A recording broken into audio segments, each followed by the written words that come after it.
Hello, hey, I'm Jake. Today is episode number 6 in our Music Theory Basics course. So far we've talked about what is music theory and why it's important. We've talked about major scales, minor scales, intervals, triads, and today we are talking about triads in a key, chords in a key. What does that mean, and why it's important, why it's useful, and why it's going to help. So today is going to be building on all of that, and I really love today's lesson. It's one of my favorites because it's going to tie all of these things together. So let's dig into it. Here's chords in a key. Hello and welcome. I am Jake, a full-time musician and music educator based in Portland, Oregon. I make about half my living recording, touring, and performing, and the other half teaching lessons in guitar, piano, voice, songwriting, and more. And that's why I'm here on YouTube, to share with people around the world my music, my experience, and the lessons that have helped me along the way.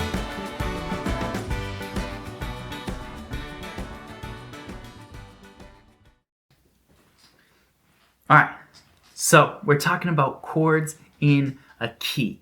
Now, really importantly, we got 2 words to define. Chords is just a group of notes. Today, very specifically, we are talking about triads, that is 3-note chords. So in the last lesson, we looked at how to build triads, that there are 4 different types of triad: major, minor, diminished, augmented, and we learned the exact steps that we need to take to get there. So that's going to be really crucial to today's lesson moving forward, is the idea of triads and the differences between each one. Remember that playing in a key just means that we're using the notes of that scale. So if I was in the key of C, for example, I'm using all the notes of the C major scale. And I could be using those to make chords. I could be using those to make melodies.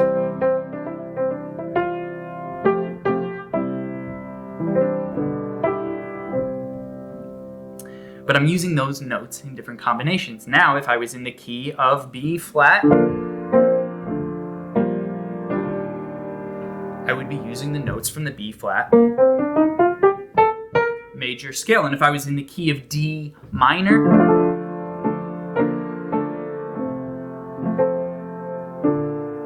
I would be using the notes from the D minor scale.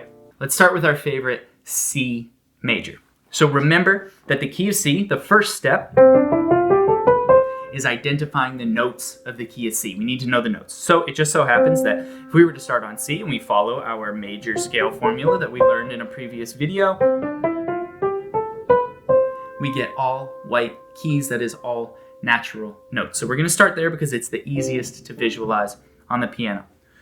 So in the last lesson, we learned about triads. Now, if I'm in the key of C, my root note is going to be C, starting out. So we're going to start on C here. We're going to build a triad on the note C to start. And the triad that I get is a C major triad.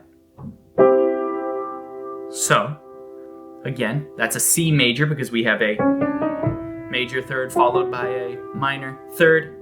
We have built a major triad. So I have C major triad.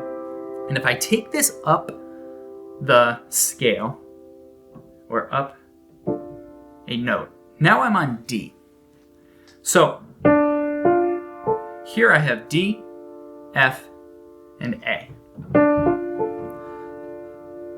So here I have a D minor triad. Now, we know this is a minor triad because of my formula, and the formula that we talked about in the last video. This is a minor triad because I have a minor third followed by a major third. So I have a D minor. Now I can't play D major here because F sharp is not in the key of C. So again, we're talking about triads in the key. I am in the key of C right now, so I can only play white keys. So we get a D minor. Now if we keep that going and we keep bringing this up the scale, we get an E minor, followed by an F major, followed by a G major, then an A minor. Last but not least, a B diminished chord. Remember that a diminished triad is a minor third followed by a minor third. So I have B, D, F, a little crunchy, and then I'm back to C.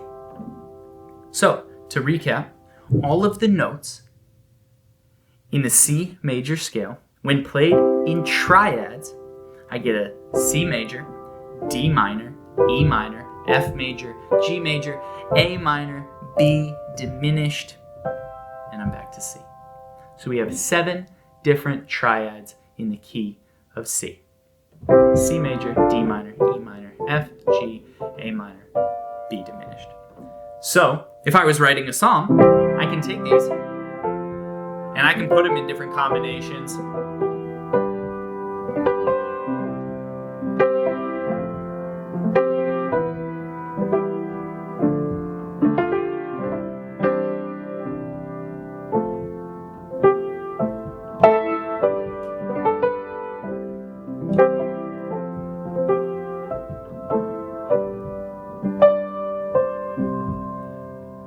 And I can build a song out of those. And we'll get to that. Again, we got a whole nother video series on songwriting and composition. So we'll do more of that stuff down the line. But very fundamentally, if you're in the key of C, you have 7 different chords that are diatonic to the key. Diatonic means that we are using the notes of that scale, the notes that agree with that key, the notes that agree with that scale. So we're not using any notes that are outside of that. We'll get to that down the line. Okay, so let's check out another key. Let's move it to G major. So here I have a G major triad. So we're in the key of G major. So my first step is to make a G major scale. Do, re, mi, fa, sol, la, ti. That's an F sharp right there, and then a G. So again, going back to our major scale lesson, whole step, half step, whole step, whole step. Whole step gives me an F sharp, and then last but not least, I finish out on a half step back to G. So I get a G major scale with an F sharp in there. So this is really important. Remember that as we go and as we build our different triads, we're always going to need to play an F sharp instead of an F natural. That's what we don't want. So let's start on G. And just like we did last time, we're going to start to take this up the scale. So we go from G to A minor. Now this is a minor triad because again, minor third, major third. We get a minor triad. And the next one, we get a minor triad. So B, D, F sharp. And remember, I have to play an F sharp because we're in the key of G right now and we're just playing diatonically. We're just playing in agreement with the notes of the key, the notes of the scale. So here's a B minor. You'll note that in the key of C, we had this F on top, which made it a B diminished. But here in the key of G, that has to be an F sharp. So we get a B minor. Then a C major, then a D minor. So again, D, F sharp, A gives us a D major. So we have D major, D, F sharp, and A. So again, in the key of C, that was an F natural, which changed our chord. That was a D minor. This is a D major, again, major third plus minor third. So we have a D major. To keep it going, we get an E minor, and then F sharp diminished, F sharp, A, and C gets you an F sharp diminished, minor third, and then last but not least, we're back to a G major. So all told, G major, A minor, B minor, C major, D major, E minor, F sharp diminished, back to G.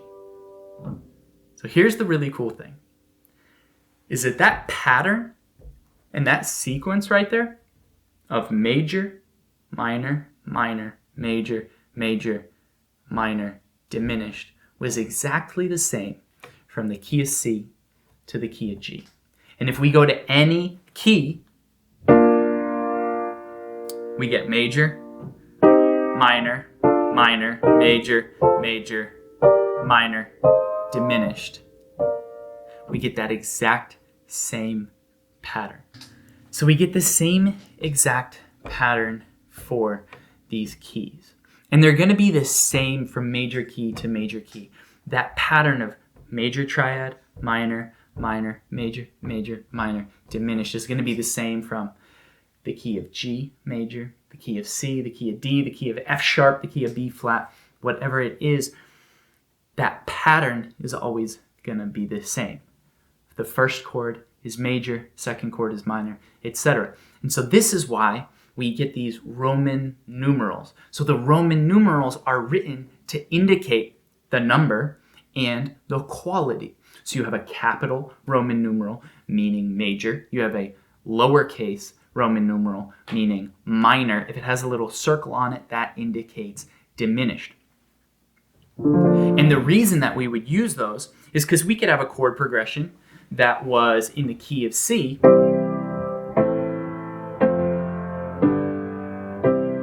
This is a 1, 6, 4, 5, the first chord progression that I ever learned, and I'm in the key of C. So my 1 chord is C, my 6th chord is A minor, my 4th chord was an F, and my 5th chord was a G. So 1, 6, 4, 5. But I could take a 1, 6, 4, 5. I could also play it in the key of G. 1, 6, 4, 5. So if I go through the key and I know all of the chords, 1, 2, 3, 4, 5, 6, just like we did,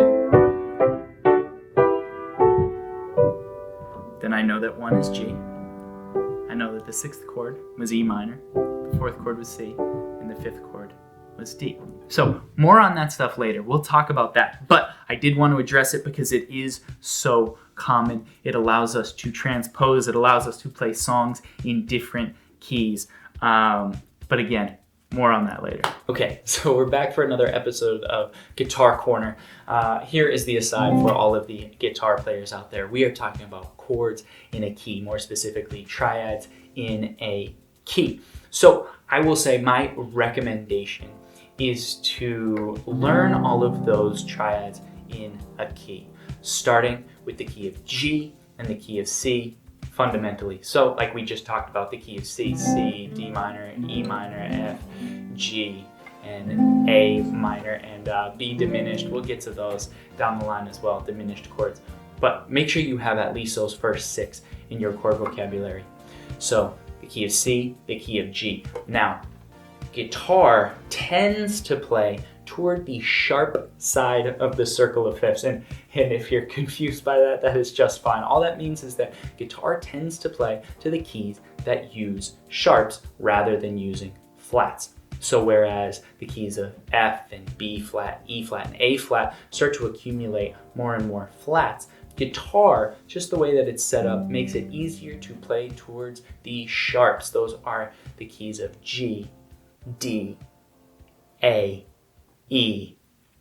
That is my 2 cents for learning the triads in each key on the guitar. Make sure you have a handle, especially on the key of C and the key of G. So, the $1 million question, why is this important?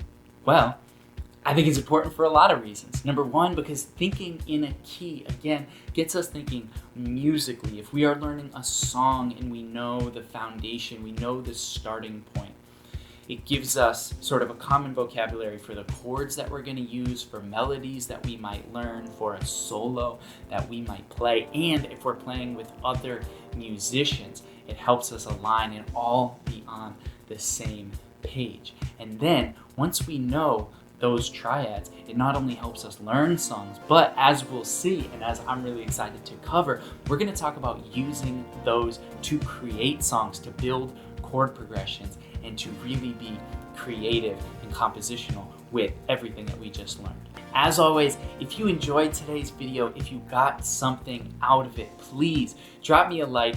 Also, if you have any questions, if there was something that didn't make sense, if there's something I overlooked, please let me know in the comment section, and also let me know if there are any videos that you want to see me make in the future. As we move forward, we're going to take these things and we're going to start to talk about using them in musical, creative ways. So if that's something that you're interested in, please subscribe. As always, Thank you for being here. Thanks for following along. Whether you've been along for the ride the whole time or you're stopping by for the first time, I appreciate you and thank you for making the world a more musical place. I'll see you in the next one.